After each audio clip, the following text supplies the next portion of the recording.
guys, apa kabarnya? Semoga baik-baik aja. Nah, buat yang baru pertama kali datang ke videoku, terima kasih banget buat udah datang. Jangan lupa untuk tombol subscribe dan nyalakan lonceng notifikasinya supaya tidak ketinggalan video terbaruku.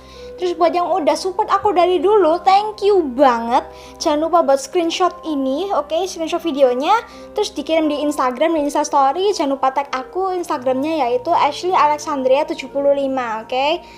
Sekarang aku bakalan bahas 10 anak di bawah umur yang melakukan sesuatu yang kemungkinan itu tidak pernah terbayang di pikiran kalian. Ini sekarang kita bakal mulai. Jadi ya teman-teman, pembunuhan itu kan terjadi setiap hari gitu kan ya. Namun tuh jarang banget ada anak-anak di bawah umur yang melakukan hal itu. Cuman katanya di Amerika Serikat, anak-anak remaja sama anak-anak bawah umur itu kira-kira udah nyumbang sekitar 10% dari keseluruhan kasus pembunuhan yang ada di sana. Itu kan presentasinya udah lumayan banyak banget gitu kan ya buat anak-anak gitu. Jadi feel-nya kayak apa ya? Ini keseluruhan misalnya ada 100%. Terus anak-anak nyumbang 10%.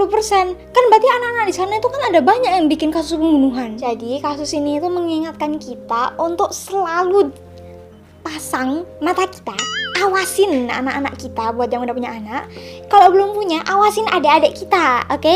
Meskipun adik kita itu udah dajal, terus nggak bisa di gitu, terus sampai mau kelempar di luar angkasa gitu, harus sabar sebagai seorang kakak ya, harus tetap diajarin supaya dia itu bisa tumbuh jadi anak yang baik.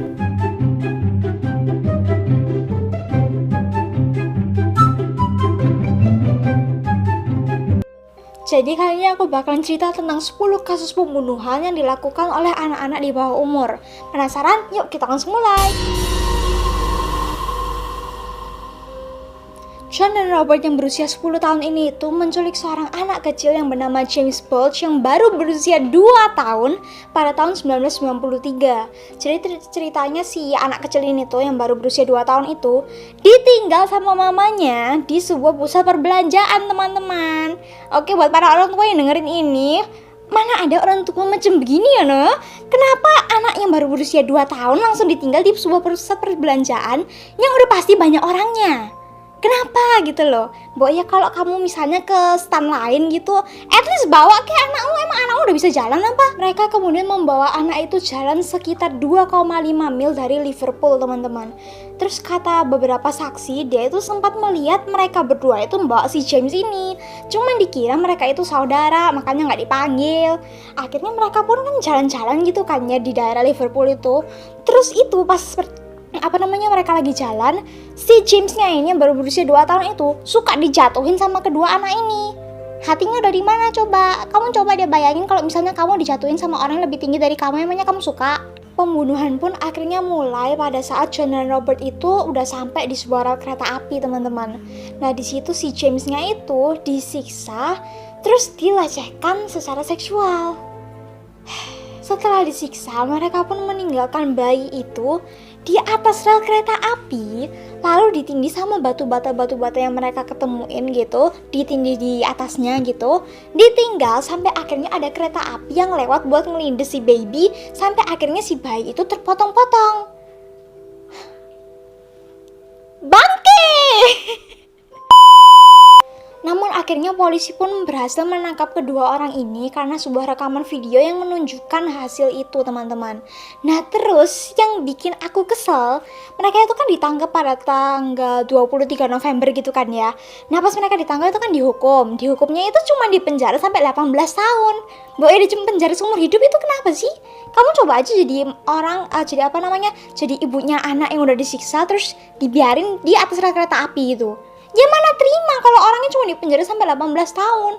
Habis 18 tahun hidupnya kan masih panjang. Tapi yang mungkin hukuman itu memang dikasih ke mereka karena mereka itu masih di bawah umur. Jadi ya udah sampai penjaranya sampai 18 tahun aja. Sama aja gue masih gak terima.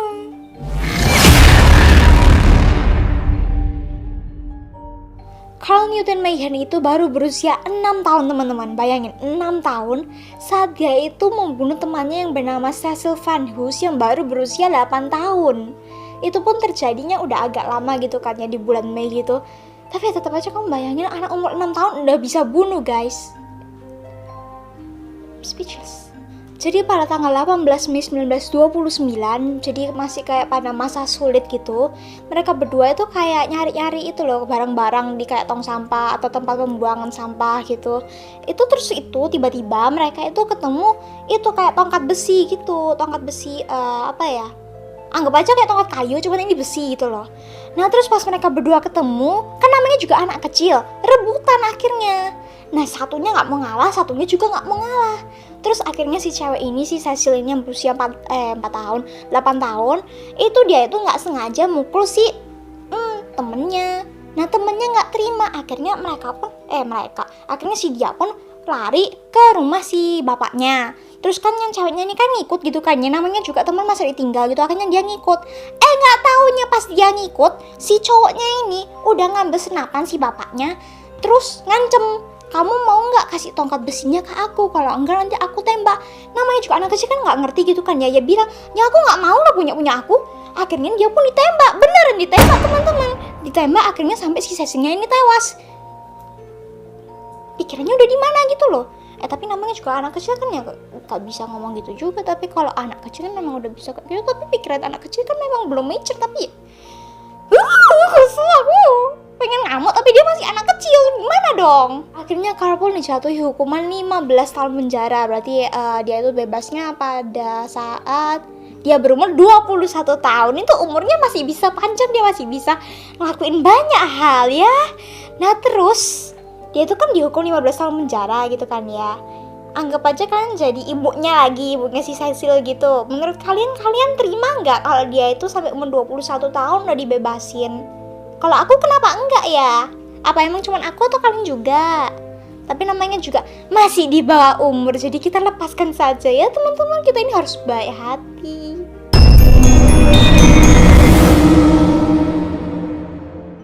Lionel Tate ini menjadi orang termuda yang pernah dijatuhi hukuman penjara seumur hidup tanpa pembebasan bersyarat teman-teman.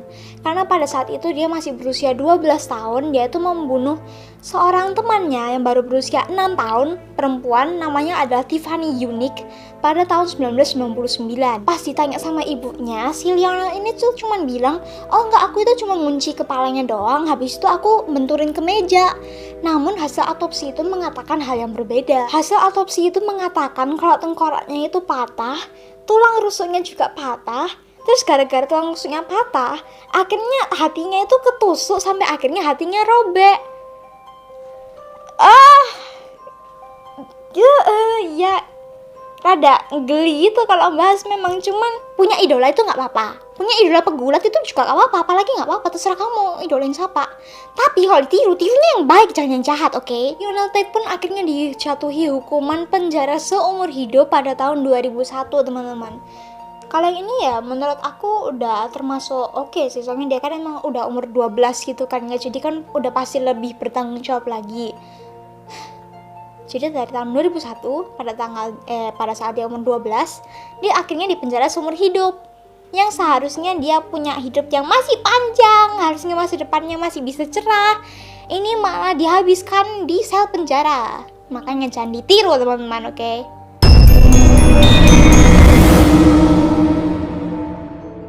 Pada tahun 1968, seorang gadis yang berusia 11 tahun yang bernama Mary Bell ini membunuh kedua temannya laki-laki yang bernama Martin Brown yang berusia 4 tahun dan Howe yang berusia 3 tahun.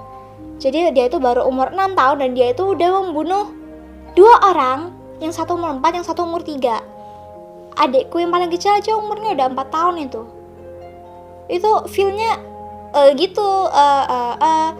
umurnya baru segitu udah bisa bunuh dua orang guys, wow. Jadi si Bell ini itu mencekik Martin Brown hingga tewas. Setelah itu mayatnya itu ditinggalkan di sebuah rumah kosong di Newcastle, Inggris. Itu inget ya, anak kecil aja udah bisa kayak gitu loh. Jadi tidak seperti insiden pembunuhan pertama yang 2 minggu kemudian dia itu membawa temennya yang bernama Norma Bell. Terus temennya itu diajak membunuh si Brian Howe ini dengan cara membantu dia untuk mencekik anak itu. Mary Bell kemudian mengukir huruf M di perut si korban. Kemudian si korban itu dibotakin kayak rambutnya digunting semua. Alat kelaminnya kemudian dimutilasi.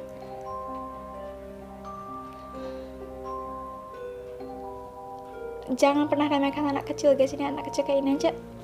Ini salah satu contoh seorang psikopat yang tidak kelihatan dari luar.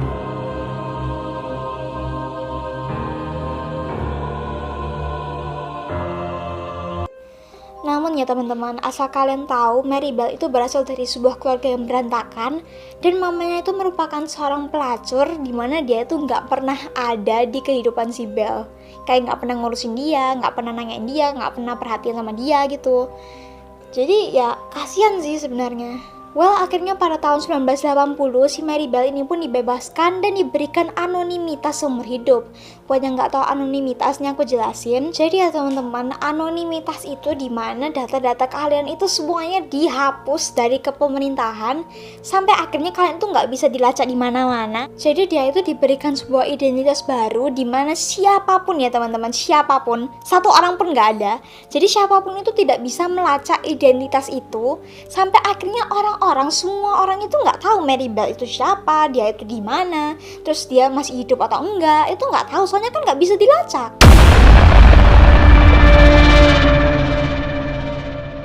Andrew Golden yang berusia 11 tahun dan Michelle Johnson yang berusia 13 tahun ini itu bertanggung jawab atas pembunuhan 4 orang murid, 1 guru, dan juga 10 murid lainnya yang terluka di sebuah sekolah yang bernama, nih aku bacain, hafalin ya, Westside Middle School di Jonesboro, Arkansas pada tanggal 24 Maret 1998. Peristiwa itu dikenal di seluruh dunia sebagai The Westside School Massacre. Jadi mereka berdua itu sudah merencanakan itu teman-teman, merencanakan apa yang akan mereka lakukan, di mana si Andrew ini itu akan menyelinap ke rumah si kakeknya buat ngambil senjata. Terus akhirnya senjata itu dibawa semua ke mobilnya si temennya ini, terus dibawa pergi ke hutan.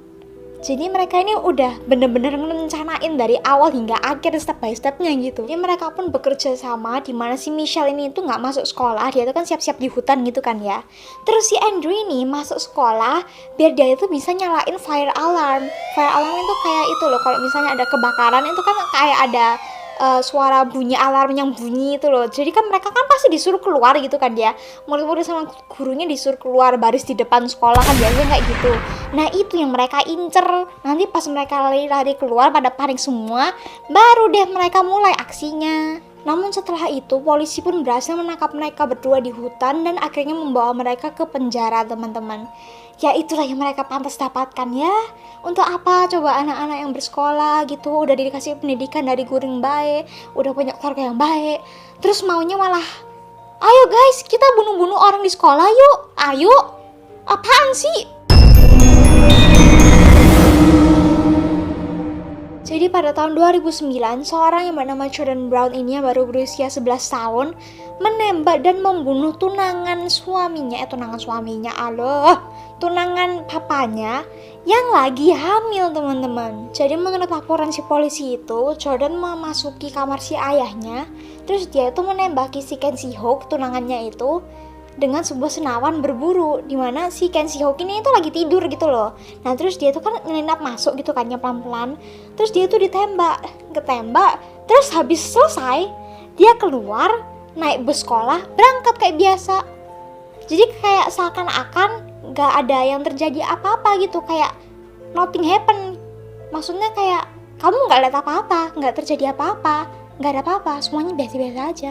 Ya udah kita berangkat sekolah.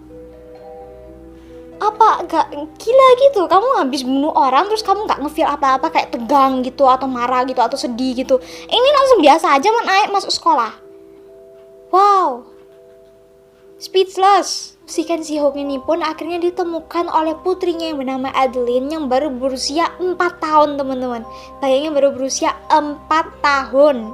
Nah terus pas ditanyain sama polisi gitu kan ya, itu kan dia tuh nanya, kamu tahu nggak dari mana kok bisa kokomu yang bunuh gitu.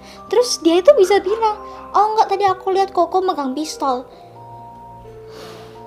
Jangan remehkan anak kecil teman-teman, anak kecil bisa jadi saksi. Jadi meskipun si Jordan Brown ini baru berusia 11 tahun, namun di kota Pennsylvania itu, dia itu tetap harus dianggap sebagai seorang yang dewasa dan dia itu berhak mendapatkan hukuman yang sepantasnya. Jadi ya guys, seharusnya itu kan anak-anak itu kan dimasukin ke pengadilan anak-anak gitu kan ya. Cuman kalau di wilayah sana, orang yang udah melakukan kesalahan yang cukup fatal, itu akhirnya dimasukkan ke pengadilan biasa. Makanya tak, jadi arek ciliku nggak usah bandel gitu loh, gak usah bete ya gitulah. Kenapa gak bisa jadi kayak aku kan contohnya kayak tipikal contoh anak alim, terus diem di rumah baca buku, anak pinter, belajar, akrab sama guru-guru gitu. Terus teman-temanku juga alim semua. Apaan sih?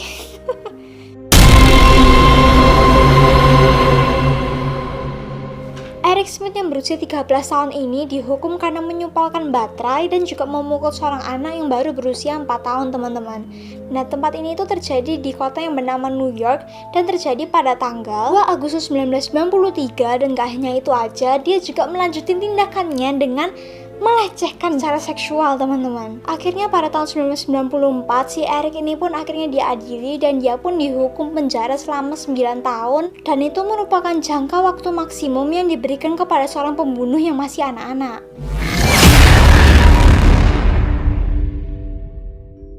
Pada tahun 2005, seorang perempuan yang berusia 9 tahun yang namanya itu tidak diumbar bertanggung jawab atas penusukan seorang anak yang bernama Queen Washington yang berusia 11 tahun. Saat itu mereka itu kayak lagi main bola barengan di rumahnya si cewek yang baru berusia 9 tahun ini.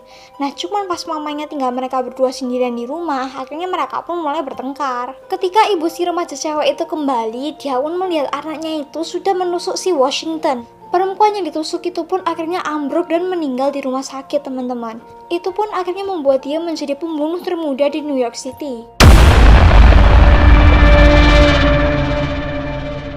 Andrew Worth itu baru saja berusia 14 tahun ketika dia itu memasuki sebuah pesta dan membunuh seorang guru yang bernama John Gillette, lalu satu guru lagi dan juga 2 murid lainnya. Jadi si Andrew ini itu datang terlambat ke pesta yang berada di Edinburgh, Pennsylvania. Nah, menurut catatan bunuh dirinya si Worth ini itu, katanya dia itu bakal membunuh dirinya sendiri teman-teman.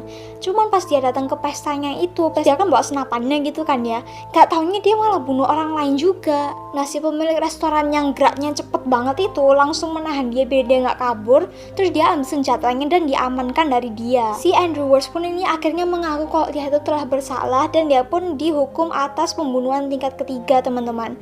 Hukumannya itu adalah 30 tahun sampai 60 tahun penjara, dia bayangin. Padahal dia itu masih remaja, hidup dia itu masih panjang, tapi dia itu harus dipenjara selama 60 tahun, dikunci di sel penjara, cuman bisa di dalam situ doang.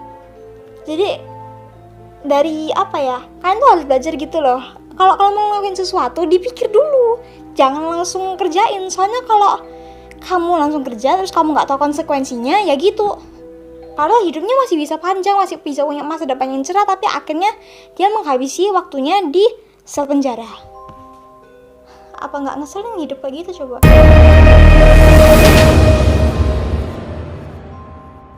Joshua merupakan salah satu pembunuh termuda yang membunuh tetangganya sendiri yang bernama Maddie Clifton dengan cara menusuk lehernya. Setelah melakukan hal itu, dia pun memutuskan untuk menyembunyikan mayatnya si Maddie ini di bawah tempat tidurnya.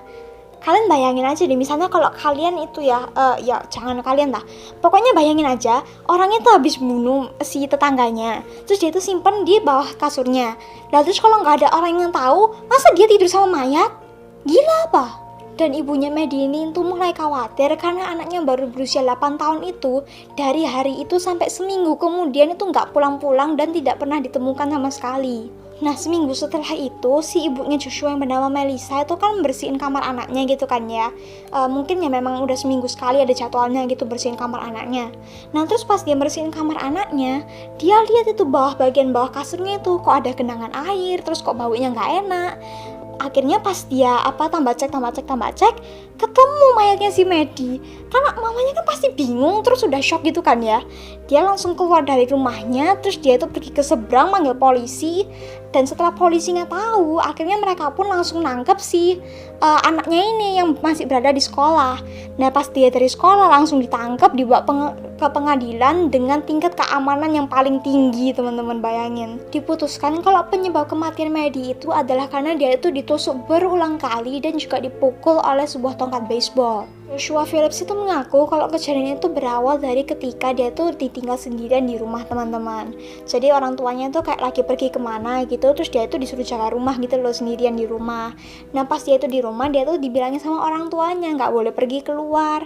Nah cuman pas orang tuanya udah keluar, si Maddie itu datang ngajak main baseball. Nah dia kan udah dibilangin itu kan dia nggak boleh keluar rumah. Cuman dia kan pengen main baseball sama si Maddie, akhirnya dia pun keluar rumah main sama Maddie. Nah terus pas mereka berdua itu lagi main, Maddie tuh kan ngelempar bola ke dia, terus dia kan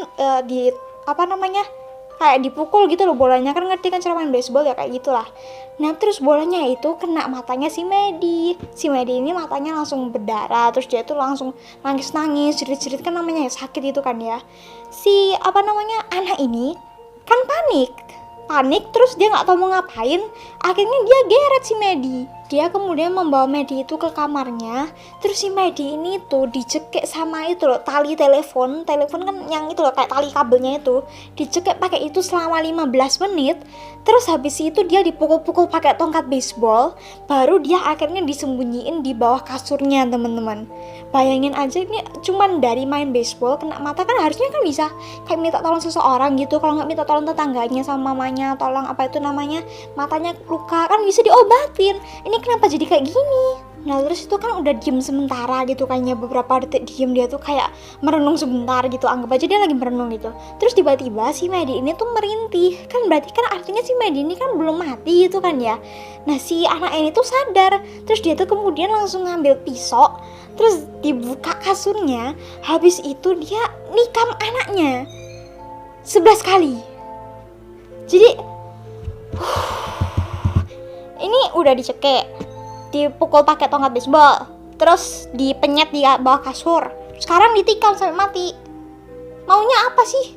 Bingung deh. Akhirnya Philip pun disidang di sebuah tempat yang bernama Polk County, Florida, di mana dia itu dihukum penjara seumur hidup tanpa ada pembebasan bersyarat, teman-teman, dan dihukum karena pembunuhan tingkat pertama. That's what you got. Itu yang kamu pantas dapatkan. Kamu udah ngelakuin itu ke anak tetanggamu, ke temenmu sendiri, ya pantas lah. Pembunuhan itu tampaknya dimotivasi oleh ketakutannya terhadap ayahnya yang alkoholik dan suka main tangan, teman-teman. Bayangin aja, kalian tuh udah kayak misalnya udah punya papa yang kayak gitu kan ya, terus kalian tuh ngelanggar peraturan yang dia buat, ya apa kalian gak takut dimarahin sama dia? Jadi ya teman-teman, dari seluruh cerita yang aku bahas ini, apalagi yang paling terakhir, kita itu harus belajar kalau buat kalian para orang tua, jangan terlalu keras sama anak-anak, karena anak-anak itu juga belum tentu mentalnya itu kuat gitu loh. Soalnya mental tiap anak itu kan beda-beda, ada yang kuat, ada yang enggak, ada yang ya semi-semi lah, tengah-tengah. Nah tapi kalau kalian jadi anak-anak, kalian itu juga harus belajar buat ngertiin orang tua kalian, oke? Jadi kita tuh harus sama-sama saling mengerti gitu loh guys. Soalnya kalau kita nggak saling mengerti, salah satu dari kalian tuh bermasalah, ya sama aja ujung-ujungnya juga jadi masalah. Juga ya ini ya, satu lagi, kalau jadi orang tua itu, kalau udah tahu anaknya itu salah, ditegur dong, masa dibiarin? Kan ditegur, dikasih tahu ini tuh yang bener, ini salah, ini bener, ini salah gitu. Tapi tegurnya yang baik, jangan pakai main tangan. Cuman negurnya ya penuh kasih sayang dong. Masa negurnya kayak kamu harus gini, itu apaan gitu loh. Kalau kalian tuh negurnya dengan cara yang baik, kan berarti nanti mereka pasti merasa tercintai, terkasih sayang, penuh kasih sayang dari orang tua, terus ngerasa kayak oh, orang tua aku baik banget. Asyik sok bijak. Oke, sekian dulu dari videoku hari ini. Gimana, kalian suka atau enggak? Oke guys, jadi kalian coba deh pilih salah satu yang menurut kalian paling tragis, terus komen di down below, oke? Jangan lupa juga buat like video ini, terus nyalakan lonceng notifikasinya, subscribe juga buat yang belum, sampai abu-abu ya. Terus di share dari Sabang sampai Merauke seperti biasa. Jangan lupa juga buat komen saran dan kritik maybe. Juga misalnya kalian ada mau request apa gitu biar aku bahas di video selanjutnya, oke? See you on the next video. Bye bye.